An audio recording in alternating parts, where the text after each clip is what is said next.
Өлеңнің пайдасы бар дегеніміз, дауыс шығарып, айтып, көңілімізді көтеріп, стрессті кетіріп, ұйқымызды ашып, жинақталып бәріміз. Содан кейін бәріміздің бір команда екеніміз деп білдіреді, қолымыз жақсы шыққаны. Жақсы, рахмет. Енді 7 сұрақтан бастаймыз ғой, деймі? Қарсы болыңыздар. Так, әр топтан көшбасшы келіп таңдап алсын. 7 сұрақ, бізде 5 топ.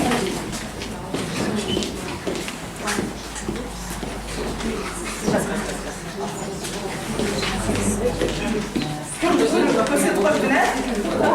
Ажырақ қой берген жасы.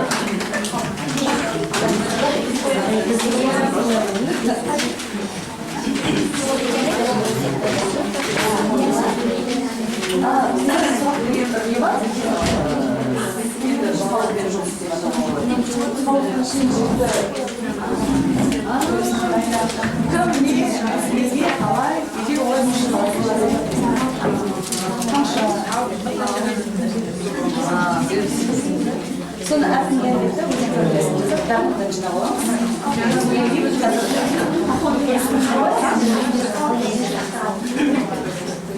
Жақсы бірмен шарты белгілі ма? Так, кімге не түскенін қайталамай қойып, алдымен мынандай жұмыс жасаймыз. Сұрақтардың ішінен қараймыз да, ең жақсы сұрақ атап өтеміз. Содан кейін 1-2 сұрақ атап өтуге болады. Шұғылмай қойып, уақытты кетірмейміз. Бір-ақ сұрақты атап өтуге болады. Оған енді күрделілігіне, сұрақтың құрылымына қарай 1-2-3 деген балл береміз. Содан кейін не істейміз? Не істейші?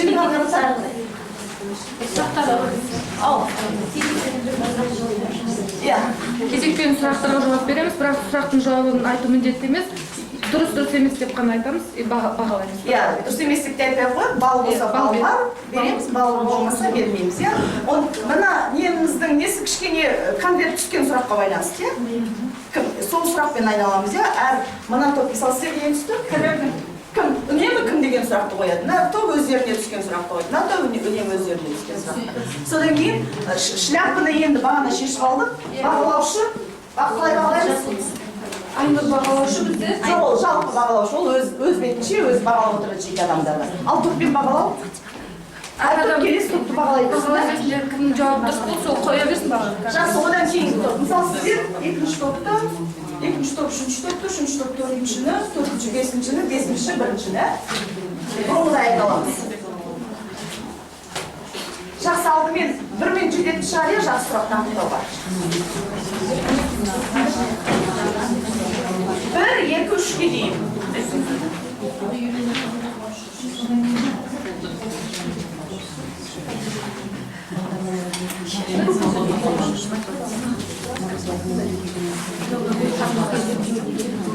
Жады туралы еще сұрақ. 5 сұрақ.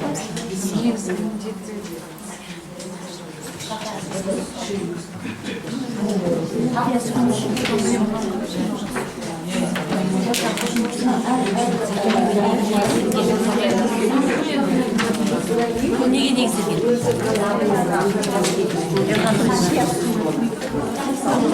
Неге негізделген? Жауабын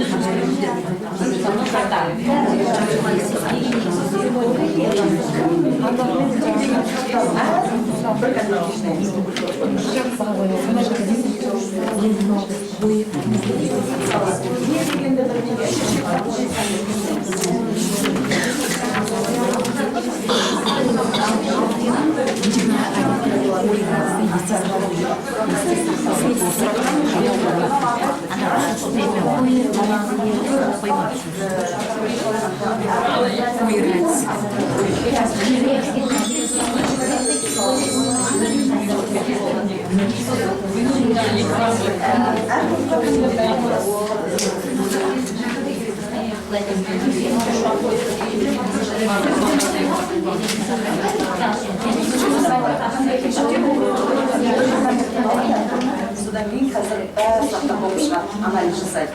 Ең жақсы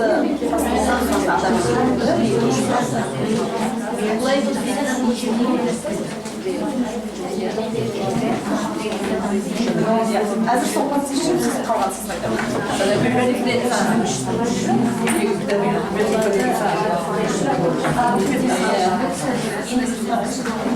Бір минут кетті, егер қажет болса, тағы бір минут беремін. Қажет болмаса, бастай берейін. Бастайық ма? Дайын екендеріңізді көрейін. Так, екінші топ дайын, үшінші топ дайын, төртінші топ дайын, бесінші топ дайын, бірінші топ жақсы.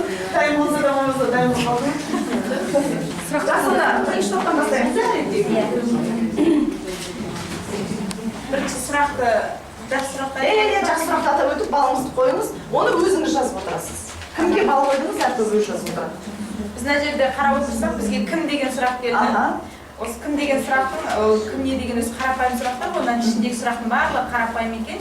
Еңбектердің атын ата, кім зерттеген деген сияқты. Соның ішінде мына жерде біз жады деген енді көп кездеседі, ол жадының маңыздылығын зерттейтін ғалым кім деген Гүлмира сұрағын алды. Гүлмира сұрағын атап өтесіз. Жақсы сұрақ ретінде. Жақсы сұрақ ретінде. Қалғанға жаңағы оқушының авторлары, тұжырымдамасы деген. Балыңызды бірден айтып кетейін. Гүлмираға оқытып алған емес, енді бұл да қарапайым сұрақ па? Жауап беріп ма, керек емес деп ойлайсыздар? Жақсы, жарайды, отыра беріңіз. Келесі. Бірақ сұраққа атап өтесіздер, білесіздер? Жақсы, екінші топ. Балыңызды жазып отырыңыз. Қайда деген сұрақ бойынша келген. Бұл жерде біз екі сұрақты алып отырмыз. Соның ішінде Зейнехан апайдың визуалды бейнені қабылдап, жадыда сақтауға жауап беретін мидың бөлігі қайда орналасқан? Жақсы. Жақсы, өте жақсы. Жақсы сұрақ екен. Екіншісі, ауызша және тұжырымдамалық білімнің сақталуына жауап беретін мидың бөлігі қайда орналасқан? Ол кімнің сұрағы? Анардың сұрағы. Анаргүлдің сұрағы, иә? Балыңыз беретін ол кісілерге. Бір балға береді. Жақсы, рахмет, өте жақсы сұрақ. Кеттік. Біз мына Анардың сұрағын таңдап алып отырмыз. Айтып кетсем, ұзақ мерзімді жадының ең соңғы және тең маңызды емес аспектісі қалай аталады деп жазылған нақты сұрақ. Бұндай сұрақта біз алды сынақтарда кездеседі деп ойлаймын. Сондықтан бір балл береміз. Бұның жауабы семантикалық жады. Жақсы, рахмет. Неге деген сұрақ түсті. Джошуа Коэ өзінің Эйнштейннен Айда серуені кітабында есте сақтау үшін неге сүйенді деп нақты айтып тұр. Бұл Ләйләның дүниесі. Бір балл береміз. Одан кейін екінші сұрақ. Ләйләның бір балл береміз. Хелга Хойстың жүргізген зерттеу неге негізделген деген ол да сұрақта нақты айтылып тұр. Хелга Хойсты бұл гимназияның сұрағы деді. Бұғанда бір балл береміз. Тағы да үшінші сұрақ таңдап отырмыз. Жақсы, осы сұрақтар ішінде. Нақты тапсырманы орындау кезінде неге мүмкіндік береді? Қалғандар қайталанып жатыр, ішінде қайталанбаған сұрақтар таңдап отырмыз. Бұл Гүлжан аттың сұрағы. Гүлжан аттың, жақсы. Оған 0,5 береміз. Жақсы. Сіздерді? Біздікі мына жерде Жанар апайдың сұрағы бар екен, ол өкпелі не үшін қолданылады деген жақсы сұрақ деп алып отырмыз. Бір деген балы Жанар апайға. Одан кейінгі Нұржанның сұрағы бар бұл жерде. Оқуды үйренудің қозғаушы күші не дейді? Бұл жақсы қойған сұрақ деп ойлаймын, сондықтан да Нұржан ағайға да бір деген балы. Нақты, түсінікті, жақсы сұраға. Жақсы, Нұржан, Жанар, екі сұрақты атап өттіңіз бе? Екі сұрақ. Екеуіне де бір деген балы алды. Жақсы, рахмет. Жақсы, Анардың екі сұрақ аталды, меніңше. Бір сұрағымыз аталды. Келесі топқа. Сұрау қоймайсың. Тарихи болжамдар кітаптың авторы. Бізде қайда деген біз жұмыс жадысы арқылы қайда ақпарат енгіземіз. Ми қыртысының негізгі бөліктері қалай аталады? Дұрыс, алдын ала. Жадының маңыздылығын зерттеген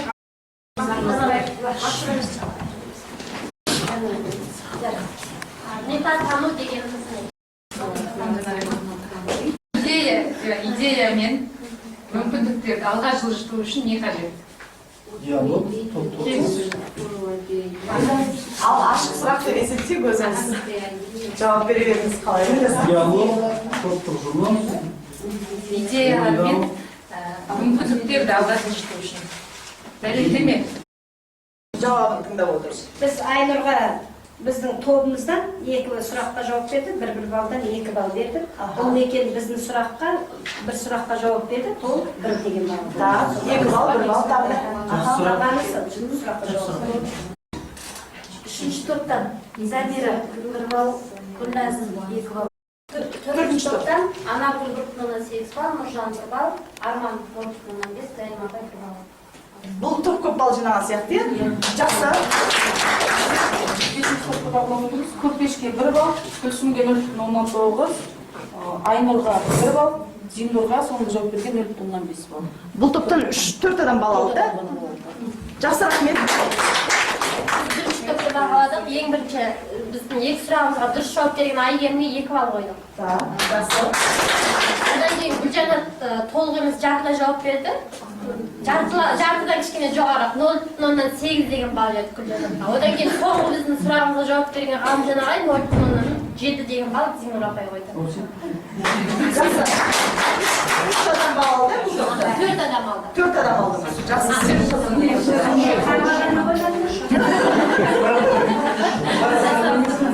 Топты жақсы қағып алғаныма қоймадыңыздар ма деймін?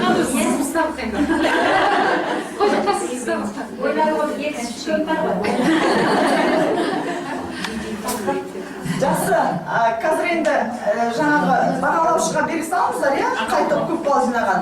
Жалпы топтың балы мысалы, 5-ші топ, 1-ші топ қанша бал қойды? Или бағалаушы аралап жазбашы, кім бағалаушы еді? Қайын аралап жазып алсаңыз өзің, пожалуйста. Жақсы, бағалау бойынша сұрақтарыңыз бар ма? Бәріңіз алған бағаларыңызға ризасыздар ма? Әлі бағаланды ма?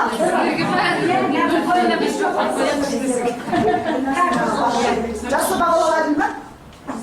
Жоқ, көп, пожалуйста, ғалайын.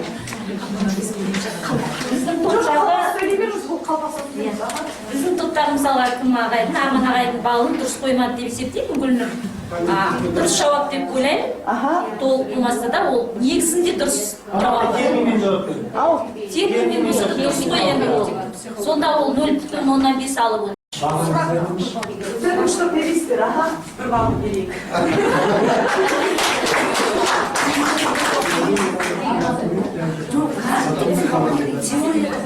Теория деген басқа, психология деген басқа жоқ.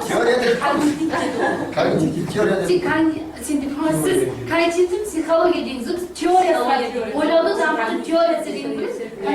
Психология деген алда сөз шығады, осы когнитив деген сөз болды.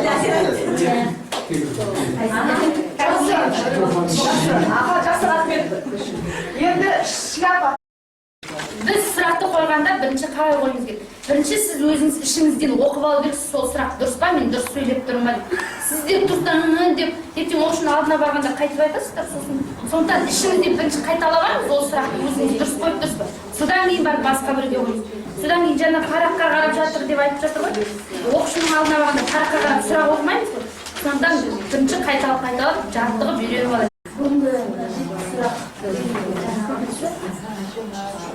Күндегі 7 сұраққа қарағанда қызықты болды. Бір-бірімізге доп лақтыру кезінде де бір сұрақ қойған кезде допты лақтырып алып, содан кейін өзімізде қуаныш сезімі болып сұрақ қоя білдік. Сол жағы жақсы болды. Адамдардың арасында жаңа қозғалыс болды. Адамдар қозғалу арқылы өздері реттеп отырды. Бір жағынан сергіп отырды. Сергіп сияқты болды. Бізге осы 7 сұрақ кезінде сұрақ қойған кезде негізі 3-ші топта біздің сұрағымызға 3 адам жауап беріп 3 деген бал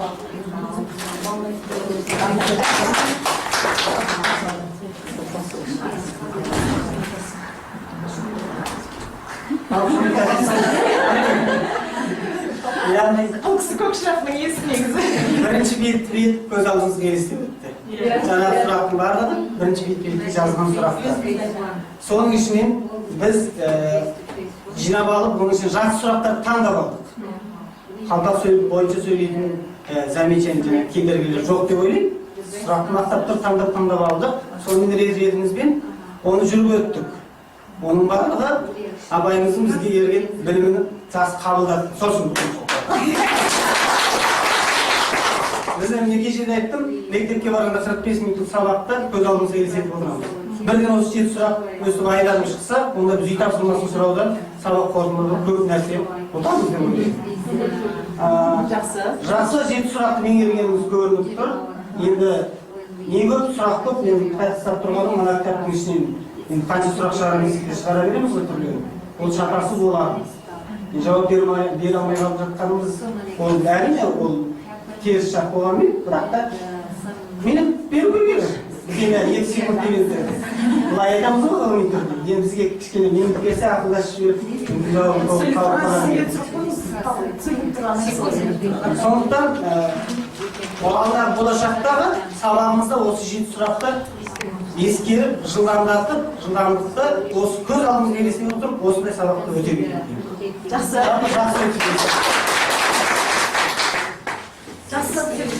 Басқа шляпа кигісі келетіндер бар ма?